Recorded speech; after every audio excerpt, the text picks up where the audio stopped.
Something big is about to happen. We're approaching a major geopolitical flashpoint. Everybody, I think, shares the same intuition for the most part, no matter where you might fall on the demographic IQ spectrum. Most people, whether they're educated or uneducated, they get that feeling, that inkling that the global power brokers, the most euphemistic way I can put it, have an agenda, which is being kept secret from us. And this is not to say that this is some shadowy conspiracy. This is just a issue of you have many different nations with different national security interests, and for the sake of maintaining national security, they don't divulge all of the reasons and the true motives for the reasons why they're doing things to us, the pawns. Now, in today's video, I'm going to be doing a slightly different format than my daily updates, but we'll briefly touch on that. I'm going to be asking questions, okay? I'm going to be asking questions that seem to have no apparent reasonable answers. Things that just make no damn sense. Things that are pertaining to the last, 3 years, geopolitically speaking. All things rooted in geopolitics, finance, things that we talk about on the channel day after day. But I'm hoping that when taken as a whole, when we look at all of these gaps in our knowledge, that we can somehow triangulate the truth. Because there's a lot of things that just make no damn sense. So in the spirit of Aristotle, we're going to have a little inquisition today about things that make no damn sense. Now, before I dive into this, I want to say something. I had a bit of an epiphany. And it's that the reason why people are watching these kind of videos and not my prepping content, my blue strip content, where we actually show people how to survive, show people what they need to do in a dire situation, in an emergency situation. The reason why people are gravitating towards this is because they innately are aware of how important knowledge is. And because we live in this postmodern world where as much information there is at our fingertips, we can't seem to ascertain any hard truths about things. That creates anxiety within people. And a lot of people will say, well, people just like sensationalist, alarmist content. They just want to hear bad news because same reason why people want to go to horror movies. They want to be scared, right? I don't think it's that. I think it's that there's genuinely a lack of knowledge of what's going on. And if you can't actively decipher reality as it is today, you can't make valid prognostications about the future tomorrow. And that is arguably one of the most critical aspects of survival, is being able to know what's going on now so we can anticipate what's coming next. Almost more important in some ways than can you hunt, gut, and butcher a deer type thing. You know what I'm saying? So these practical skills that, yes, everybody should have, people are not interested in that, not because, and I shouldn't say people are not interested in that, people are, but people are not as quick to gravitate towards that type of content, not because they're lazy. I used to think that. I used to think people are just lazy and they're not going to survive. I've realized now that the situation has become so freaking confusing in the world and everybody's on so much edge that this information is more critical to people's survival than a lot of those things. Now, that's going to be a contentious statement. I do believe, obviously, I've always said that you have to pair the practical skills with, this kind of content where we're sharing all the pessimistic outcomes of things. You have to have that knowledge, but I'm starting to realize the reason why. Because at this point in time, information could save a life. So before I dive into these questions, and I will humbly ask that maybe instead of impulsively trying to provide an absolute answer to the questions that I'm about to propose, and you might have some very good, explanations, and I would encourage you to share those, but maybe try playing this game with me and just asking questions about things that just make no damn sense. We all know what makes no damn sense, right? Now, maybe a lot of these questions, all of these questions have answers. I want to make that abundantly clear. The answers are out there. The truth is out there, as the X-Files would say. But I would just ask that maybe you posit some questions of your own that make no sense. And feel free to answer some of these. And understand that I have my own speculations about all these things. I sarcastically answer all of these questions in every one of my daily updates. But I thought that I would compile them in one place for you to consider. We're going to be bouncing all over the map. We're going to be bouncing all over the timelines. So we're going to be going on a lot of tangents. This is actually going to be shorter than I think most people expect. It's probably only going to be about 10 minutes for me to go through all these questions, okay? But I think that we have to understand what's going on with this if we really want to have a hope in hell of preparing for what they have planned. They being the power brokers of the world who are loosely interconnected. Anyways, why are we so insistent that Ukraine defeats Russia? Even though everybody knows, and Russia has explicitly stated that this is an existential conflict for them, that if Ukraine wins, it leads to nuclear war. So why do we continue to push the envelope? Here's another one. How can the U.S. only muster 30 Abrams tanks in a year? I mean, they've obviously been thinking about this for 18 months since the war started. There's going to be a lot of logisticians out there who think that, well, you know, there's reasons that the training and they got to be modified. Bullshit. They were able to muster damn near the entire Navy in a month. And you're saying they can only put 35 fucking Abrams tanks in Ukraine in that period of time? Are you kidding me? People actually believe that. There's going to be some guy in the comment section, I know I can hear him right now. No, well, we can't do this. Operation Warp Speed, the Manhattan Project. We can do whatever we want. Put in a guy on the moon. Okay? 30 tanks, the biggest military ever. Get a little carried away. But this is what they want us to believe. How come the leader of Hamas is chilling in Qatar, where currently 11,000 U.S. soldiers are positioned? Now, I know that they're not the authority in the country and they can't just go around eliminating people. I get that. But seriously, the leader of the Hamas, who we've designated as a terrorist organization, who we've pinned the blame on for the atrocities committed on October 7th, for which we've mustered seemingly the entire damn Navy into the Mediterranean and the surrounding seas to come to the backing of the Israelis for that little old Hamas, and the guy is up there in a skyscraper in Qatar, and we're supposed to just be like, okay, you know, I guess it's the same physics involved in why Zelensky's still alive.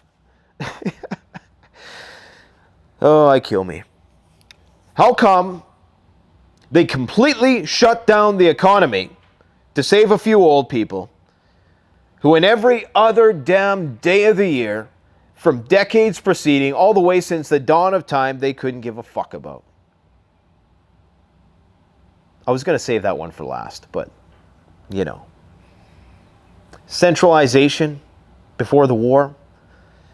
I didn't even want to go there because it's still a sensitive issue. I still feel the shadow lurking over my shoulder saying, hey, you better not say that. How come there's still natural gas flowing through a pipeline in Ukraine from Russia to Europe that hasn't been destroyed? Meanwhile, Ukraine has allegedly destroyed Nord Stream, according to some Wall Street Journal article. We don't even know. But how come Nord Stream is destroyed? Okay, think about this. Nord Stream is destroyed. It connected Russia with Germany, and it is gone. Pretty much kaput, as they would say. Yet, there's natural gas flowing underneath Ukraine from Russia to Europe.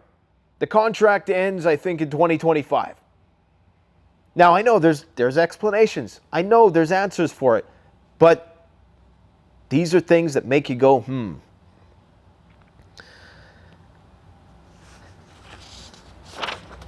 How come the price of oil is so low in spite of a looming war in the Middle East? Okay, possibly one of the biggest wars of our lifetimes is brewing right now, plus the depletion of the strategic oil reserve to damn near half of what its former levels were, plus the fact that we got 50 super strato tankers off the coast of the United States getting ready to oil up, to take that oil God knows where. Plus, in spite of the shale boom, a lot of people think shale's peaked. In spite of the fact that OPEC is doing these voluntary cuts, as we're told, and yeah, we know Venezuela apparently has infinite amounts of oil, but the price of oil is that low? Really? This is one of those ones that I just, it seems so coincidental. How come Netanyahu met with Elon Musk just a couple weeks before the terrorist attack to publicly clear the air about things? Is that strange? Seems strange to me. Because, Twitter is kind of like where it's at for the sharing of information. And, I don't know. Interesting. How come Joe Biden is meeting Xi Jinping now, and they are parading the procession of his convoy through California streets, and it looks like communist China? And I'm not no McCarthyist. I'm a equal opportunities, apolitical, whatever you want to call it. But that was pretty strange, wasn't it? Very, very strange. Why is this all happening now, is the question. What does it mean to resume military communication? Why is that the big buzzword? Are they hoping that people confuse that with some sort of military alliance? People don't understand what that means. I'm going to give you my speculation about that. I've already said at the beginning of the video, I think that we're about to go to a proxy war with China, and they're trying to make sure that they've established those back channels of de-escalation just in case things get a little squirrely. Biden even said in his press conference, accidents can happen. What does he mean by that? Well, nuclear accidents. How come there are still U.S. forces in the Middle East? Period. Period, point blank. Why are we there? Why do we still have a strong presence? Why is there still thousands of U.S. troops in Germany and Japan? And what happened with Nord Stream again? Why do our leaders continue to perpetuate myths like China has 400 nuclear weapons? Really, you think China still only has 400 nuclear weapons decades after that number was established, in spite of their massive 10x industrialization and their obvious digging of missile silos and military mobilization? We don't know what the Chinese military budget is. We don't know anything about the Chinese budget. Nothing. And so why would we put that number out there to the public, knowing it was likely much, much worse? Knowing that they probably have thousands of nuclear weapons. Why wouldn't they? This is China. China builds things at insanely breakneck speeds. Maybe half of them won't work. It won't matter. For all we know, they got 10,000 nukes. And I know they're going to look at enriched uranium and blah, blah, blah, blah. There's ways to kind of trace it. Sure, maybe. We don't know. We don't know everything. Why is Israel allowed to have nukes without any international oversight or scrutiny? Why? Really? Why?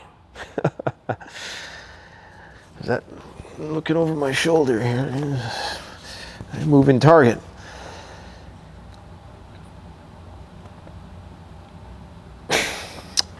Why is Israel not attempting to do more to win the PR war? It would be so easy. They wouldn't even have to do much at all. 1% of their military budget, if it was committed to aid, if they even gave a minute amount of aid and made a display of it, that would likely placate a lot of the angry protests that are going on day after day and only ramping up as time goes on. why are they doing these seemingly inflammatory, provocative things right now? Why? Did I just answer the question? I don't know.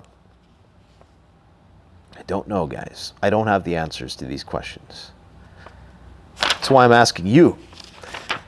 How come the Houthis can shoot down a U.S. drone, take credit for it, post a video of it? Little old Houthis, and I'm not trying to diminish them, but you would think that we would be able to take them out. A friend of mine has an answer to the question, thinks it's to do with commercial shipping and insurance premiums and that they don't want to disrupt the shipping lanes, which is very understandable. 4D chess move by the Houthis, and the Houthis know it. And maybe many Arab countries around there know it also, that the U.S. ain't going to do shit. And if they do, it's game over for the international economy, because all of the ships that traverse the Suez Canal and the Persian Gulf would be put on pause, possibly for a long, long time.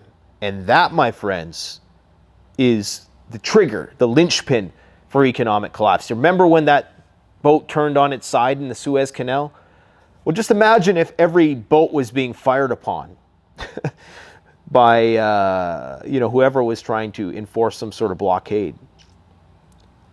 If you want to see high prices, you ain't seen nothing yet.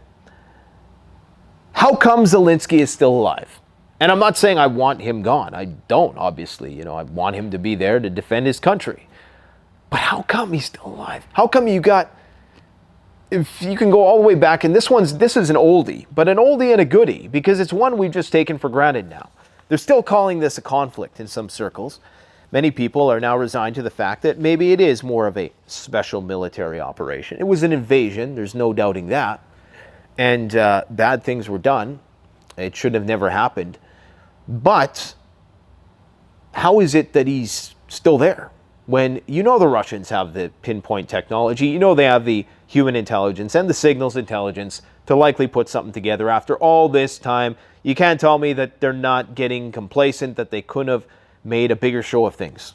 Now, there's many explanations for this. You want to leave, the guy alive so that he can sign the peace deal. I get that. But it's just one of those questions, that we're not, it's one of those massive elephants in the room sucking up oxygen that just nobody asks because, it hasn't reached a consensus yet of asking in the media. How come we've left every nuclear treaty, altered our nuclear doctrine? We got nuclear weapons moving every which way from Sunday. The U.S. is brandishing new stealth nuclear bombers, forward deploying F-35s with new tactical nuclear weapon systems, doing the first ever emergency alerts, giving out the satellite phones to the senators, all the bunker stuff going on in the world, the big orders for food and supplies and all the shortages. And now you got Russia arming up for nuclear war like there's no tomorrow. Nuclear testing's coming back, rolling back of all the nuclear treaties. And have you heard a word on your mainstream media about the fact that we are at the highest point of potential for nuclear war in history? No. Maybe you heard it a few times. They did a little cute, documentary on it or something, but it's being downplayed, obviously being downplayed. They altered the nuclear doctrine to be more aggressive, okay? House Resolution 559 essentially is a license plate to go to war with Iran, where they probably will execute the Samson option if they have to. Scorched earth. This one's an oldie but a goodie too. Where does Bitcoin come from? This is just one of those questions that we're just supposed to, Hiroshi Namamoto, whatever the hell his name is. No disrespect to my Japanese viewers and incredible Japanese samurai saws. Saws, yes, I said saws. That's how you know you're a prepper. Don't give me that bullshit. What other invention in history has just been invented anonymously that's been adopted by the entire planet to the tune of trillions of dollars, and then the other corresponding altcoin markets, I don't know how much they total. Why is that a thing? Why does nobody question where it came from? Really? I mean, why isn't that the question? Like that's on the level of like a meaning of life for, a philosopher. Like you should be asking that question What is the meaning of life? Once an hour, at least. Any thinking person should be asking, what is this? Why am I in this chair here? What is this? Who am I perceiving this? You know, it's on that level of things that you should be asking every day. Where the fuck did Bitcoin come from? Some random guy just did it out of goodwill. And I know it's great technology and blah, blah, blah, but why? You know, why does it have its own spot in Wall Street and on the Market Watch website? Why is it the chosen one? In light of everything that has happened in the last 3 years, how come prepping is still considered the preoccupation of paranoiacs, but wrestling, WWE, is still viewed as a legitimate form of entertainment for adults? Just a funny one. What was up with that Prigozhin guy? We've all forgot about it. We all forget so quick. So much has happened this year that we've forgotten about. Just a split second. Most people forgot about the banking crisis. It's still a crisis. I'm going to talk to Bob Moriarty about that in a few hours here. Why was that situation not reined in sooner? Why was that whole drama allowed to play out? Why didn't Putin rein him in? And why is his son now in charge of the Wagner Group, in spite of the fact that the Kremlin obviously killed him? I mean, let's get real. He obviously was taken out on that plane. So are they just, you know, kind of holding his son hostage now? Why would his son agree to that? Okay? It's weird things going on. I could go on for a long, long time. I want to hear your questions. All right? I'm not even going to answer this last one because it's getting too close for comfort. Okay? But ask your questions in the comments below. Please be polite about it. And be humble. Show some deference for the fact that for reasons of national security, we don't know exactly what's going on and likely never will. We'll likely be the last ones to know. This is not a reason to be indignant about the situation, but to understand there are reasons why we don't know the answers to these things. Again, if I had something to say which was truly a threat to national security, I wouldn't say it. So we're all in a bit of a conundrum there if we really want to get to the root of what's going on. But that doesn't mean we can't engage in this Aristotelian inquisition, as I call it, where we ask questions in order to try to calculate the truth. I want to show you guys something. This is amazing. This is the ultimate woodsman package. We're going to be doing a video on this soon. You guys know how I love my Japanese saws. I met the owner of the Silky company 5 years ago and I said, preppers need a saw. Your saws are amazing, world-renowned quality products, but there's something that we need. And we're going to be doing a review on it. And I put together this very small little kit, okay? And inside this kit, you have everything that you need to procure as much firewood as you'll ever need. If you're going off grid, I'm never coming home. I know that's not realistic, but let's just say you had to bug out into the woods in the apocalypse and you needed to guarantee that you were able to get wood to build shelter, to make traps, to make booby traps, to make fire, obviously, furniture, the list goes on. You needed a way to procure an unlimited amount of firewood, and you needed it in a small package. Okay? Axes are great. I love them, but there's a problem with axes. They're unwieldy, and unless you're an experienced woodsman, you're not going to be efficient with an axe. You're just not. It's going to take you a while. And quite frankly, I think the axe is an archaic technology which a lot of people have clung to simply because a new technology hasn't emerged yet. I present to you the Nata Outback. That is but one. These are the items that the owner of the company made in response to our requests. We also have the Outback saws. Okay, now the combination of these two things, and you get yourself a few of these. These are replacement blades. Okay, It's a deadly combination. It is the perfect combination because it takes up less space. They're the best quality saws in the market, and everything they did, almost damaged it there. Actually, it's impossible to damage because it's impulse hardened teeth, but everything we requested, they put into both the saw and the new Outback hatchet. Okay, this thing is an absolute monster. It's a beast of a tool.